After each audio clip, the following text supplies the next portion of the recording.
Once again, welcome to another live session of the Instagram into the series of brand and brand management.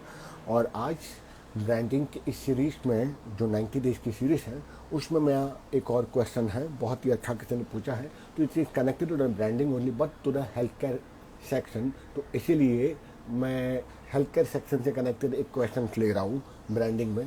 वो है, why do the doctor prescribe the brandable name rather than the generic name. बहुत ही आम और बहुत ही important question है, ठीक है। तो इसमें बहुत सिंपल पूछा गया कि डॉक्टर जो है प्रैक्टिशनर, जो लीगल और ऑथराइज्ड जो डॉक्टर हैं, वो ब्रांड नेम वाले ही क्यों मेडिसिन चूज करें, why they are not choosing the generic name instead of. अब इस पर बहुत सारे सवाल उठ गए थे और बीच में अगर आपको याद होगा तो they were also taking the generic name as prescribe by the central government कि आपको जेनेरिक नेम ही चाहिए। उसके बावजूद भी ब्रांड नेम्स नहीं लिए जाते, जेनेरिक नेम नहीं लिए जाते। उसके दो कारण हैं। The first thing, why the generic name is not preferable by the medical practitioner compare to the brand name. There are the 3 to 4 reasons. Number one reason, on the human level, it is not possible every time to remember उसके floss है, positive negative. पहली बात है कि generic name काफ़ी लंबे होते हैं। जैसे मैं आपको बता रहा हूँ, लीवोफ्लॉक्सासिन या सिप्रोफ्लॉक्सासिन, ये एक एंटीबायोटिक है जो यूज़ की जाती है रेस्पिरेटरी एलिमेंट के लिए, एस्थमा के लिए, ब्रोंकाइटिस के लिए और इन्फेक्शन के लिए। अब वो याद नहीं रहेगा, वो याद तो रहेगा लेकिन इतना याद नहीं रहेगा क्योंकि there are so many multiple drugs और doctor can not remember every time. उसको थोड़ा याद तो रहेगा लेकिन वो सारी चीज़ें याद नहीं रहेगा। उसकी स्पेलिंग मिस्टेक भी हो सकती है और एक भी स्पेलिंग मिस्टेक आगे पीछे हो जाती है तो उसमें बहुत सारे जनरेशन होते हैं, first generation, second generation, fourth generation. तो there are the chances they can make a mistake और वो ड्रग को शायद वो फार्मासिस्ट पहचान भी ना पाए जो डिस्पेंसिंग करता है। और हमारे यहाँ पर ये होता है, जो ऑथराइज फार्मासिस्ट होता है उसी को डिस्पेंस देना पड़ता है कि इंडिया में ऐसा हिसाब है नहीं। यहाँ पर तो 12 पास 10 पास को भी काउंटर पे खड़ा रखा जाता है और अगर वो उस चीज़ को नहीं समझेगा, उस जेनेरिक ब्रांड नेम को, और कुछ और दे देगा, क्योंकि लीवोफ्लॉक्सासिन, ओफ्लॉक्सासिन, ऐसे बहुत सारे जेनेरिक ब्रांड नेम्स हैं, तो वहाँ पर अगर कुछ और दे देगा और उसकी साइड इफेक्ट हो जाएगी।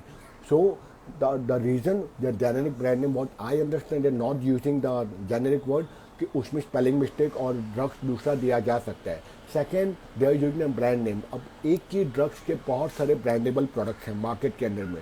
से फॉर एग्जाम्पल, अब मैं आपको बोलूँ क्रॉसिन, क्रॉसिन एक ब्रांड का नाम है, it's not a drug name. वो जेनेरिक बन चुका है because using more of the Crocin on the doctor level. जब डॉक्टर लेवल पे बहुत ज़्यादा प्रिस्क्राइब होने लगता है, then it go to the second stage known as the OTC, over the counter.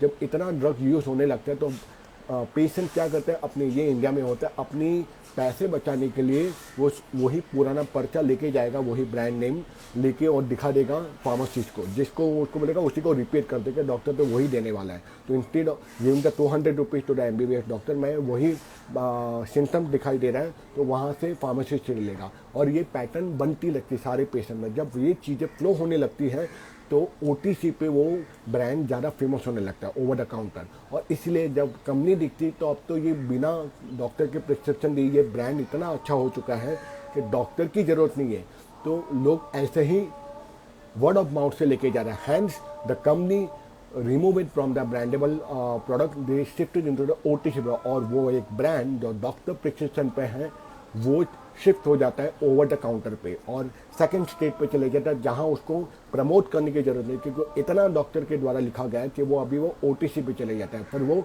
मांगते ही बिना पर्चे के मिल जाएगा, यानी विदाउट प्रिस्क्रिप्शन मिल जाता है। तो that's the reason it is always been preferable to get the doctor prescription brand. और डॉक्टर इसीलिए लिखते हैं उनको वो याद रहता है, बिकॉज जो सेल्स पर्सन मेडिकल रैप आता है उस ब्रांड के बारे में इतनी सारी चीज़ें पॉजिटिव बोलता है कि उसको वो ब्रांड नेम दिमाग में फिट हो जाता है। ये तो ये हो गया legitimate way.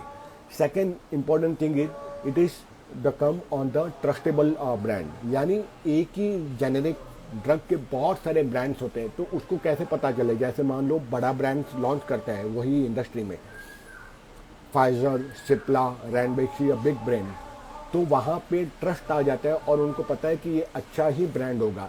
Hence they will immediately write down those brands on their paper for the patient, for their patient, वो जो उसके कस्टमर है।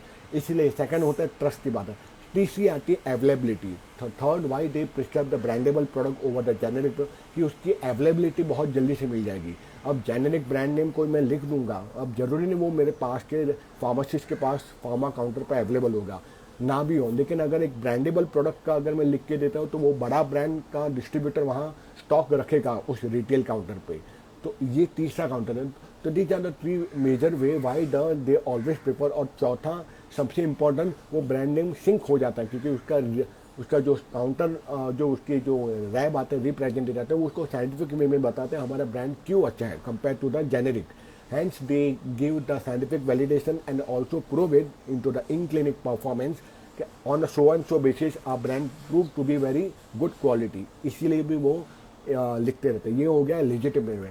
दूसरा आता है इलेजिटिमेट वे, यानी वहाँ पे वो फार्मा में कुछ डॉक्टर्स और कुछ फार्मा कंपनी ये नेगेटिव एस्पेक्ट में इसको लेकर उसको ब्राइब देते हैं, एंड दे विल टेल आप मेरा ब्रांड लिखो, उसके बदले में हम आपको XYZ गिफ्ट देंगे, स्पॉन्सरशिप देंगे, ट्रिप्स देंगे। ये भी होता है आज फार्मा मार्केट में।